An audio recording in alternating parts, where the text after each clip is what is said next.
Hey everyone, Modern Day James here, and it's time for me to catch up on all of those bi-weekly challenges that have gone by and I have not critiqued. Unfortunately, I won't have time to go through the material studies, but if you did happen to complete the challenge, send me a message over on our Discord server and you'll be given the Year 1 bundle pack. Before we get into the meat and potatoes of today's video, I wanted to announce a very special challenge for next month. Rather than our typical bi-weekly format, the challenge is going to take up the entire month, and the winner is going to be receiving a brand spanking new Huion GT221 canvas, which is the same type of tablet that I use here on the channel for all my videos. Now, in order to win the tablet, I'm going to have to ask something from you guys. As part of the challenge, I want all of the contestants to submit a short video telling us about themselves, where they're from, what their art dreams and goals are, who your favorite artists are, or any other information that you think might be interesting. Once you've completed the challenge and your video, you can send both of those to mdjchallenge@gmail.com. So the topic of our tablet giveaway challenge is going to be 400 dynamic poses. Now, I'm looking for stuff like dancing, foreshortening, any sort of extreme camera angle. Don't feel the need to make these highly rendered finished drawings, but I'm looking for just very expressive gestures.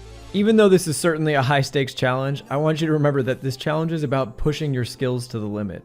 And speaking of skills, today's sponsor, Skillshare, is a great resource for learning. Skillshare is an online learning community for creators with more than 25,000 classes in design, art, and more. Premium membership gives you unlimited access so you can join the classes and communities that are just right for you and your goals. Whether you want to fuel your curiosity, creativity, or even career, Skillshare is the perfect place to keep you learning in 2019. I'm personally enjoying Marco Bucci's Understanding and Painting the Head series. If you enjoy the videos he puts out here on YouTube, then you'll love the tutorials he has on Skillshare. Skillshare is also super affordable. An annual subscription is less than $10 a month. You'll receive a 2-month free trial when you sign up using the link in the description below. So join the more than 7 million creators already learning with Skillshare. So first up on our list is Theron, who's a Patreon subscriber. Thank you so much, Theron. My big concern with these drawings is that it seems to lack some of the underlying anatomy. So here's a good example. These muscles of the neck should be overlapped by the deltoid muscles that are coming down from the shoulder, and that's something that we can't really see. In addition, you have these lines from the arms going directly into the center. However, they should be somewhat separate, and then you have the two pectoralis muscles going down onto the arms. The deltoid would go down this way. So you wouldn't necessarily draw this as if you were going to outline each of these muscles, but they definitely need to show up in some sort of capacity. Also, understanding these muscles helps you create this overlap between these two forms. Other areas where you can, some anatomy knowledge will help you is like here in the joints. All we're seeing there is just a smooth curve, but we should be able to see some distinctions between the muscular forms on top and the bony parts underneath. I'll tend to make the shape for the bones underlying a little bit sharper than the much rounder muscles. If you have a look at my sketches really quick, I can show you what I mean. I try to exaggerate this pointiness at the joints. You can see that the muscular parts are much rounder, and then you get this excessive pointiness at the joint, and then the actual shaft of the bone is a little bit flatter and more smooth.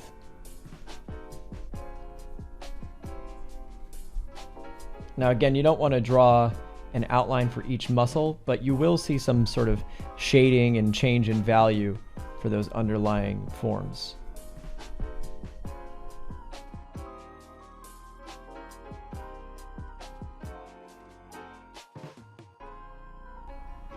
Alright, Theron, thanks for your submissions. Next up is Mr. Dre. One of the things I want to address here is using too many lines for your silhouette. Right, you can see here you're having all these kind of scratchy shapes. I really think that's a bad idea in general, because you can boil that down just to a few smooth brush strokes and just a couple extra dashes to show me that that's fur. I don't need all this extra line work that gets very confusing and is difficult for my eye to focus on. Probably the best example of how you could simplify down your silhouette is Jaw Cooper. She's one of my favorites. You can see here, right, she just treats this silhouette really nice and simple and just a few extra scratchy lines, right? There's no need to completely overburden the silhouette. Otherwise it becomes too confusing for your eye to look at. And it's just so much more aesthetic. The way it just becomes this nice simple shape. The next thing I want to talk about is how you can try to build more volume and form with your shapes. So when I look at this, right, I can't tell if this is just a flat shape or if this has an underlying structure like so. Right, there's no context clues in the drawing that would give me any of that underlying information, right? Every time we have a plane shift, like here I'll draw the snout over again. I'm kind of doing this form, something like this. Right? Every time I have one of these plane shifts, that could go along with a value shift as well, or change in the grayscale value. Right now, without that, I can't tell what the planes are in this, and it's really difficult for me to understand. There's also a lot of forms on the face that you're kind of ignoring, and it kind of sticks out a lot with these eye shapes, right? The eye itself is socketed within the skull and the eye socket, and all that stuff makes a difference.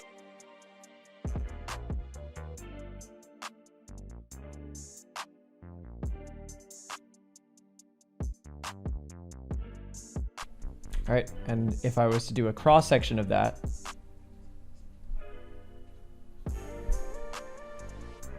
you'd see that my lines and shapes account for those volumes. The next thing to be aware of is how you use textures. So in general, you want to try avoiding evenly distributing your textures or completely ignoring them. I try to opt for a 70-30, where 70% of it is rest area, which doesn't have too much information, and then 30% of it is very detail oriented. The last thing I want to address is how you're using the line weight. I think in general, you want to try to treat your lines as though they are abiding by the light source. So if the light is coming from above, that means that these planes here on the cheek and the eye socket, they shouldn't be so bright or so dark. Right, because those become contour lines. You should treat them just a little bit more delicately. Then as the brow bone starts to curve over itself, it creates a little bit of a cast shadow, and then it makes sense to use that heavier line weight. Here in the zygomatic bone and the maxilla, this bone is curling over itself, and so indicating some of that twist via hatching. Right, that happens all the time in bones, where you'll have a piece of a bone and then it'll start twisting,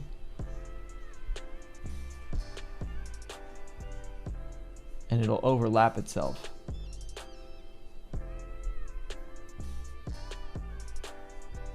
So you can use hatching to make that soft edge make more sense by feathering out those edges.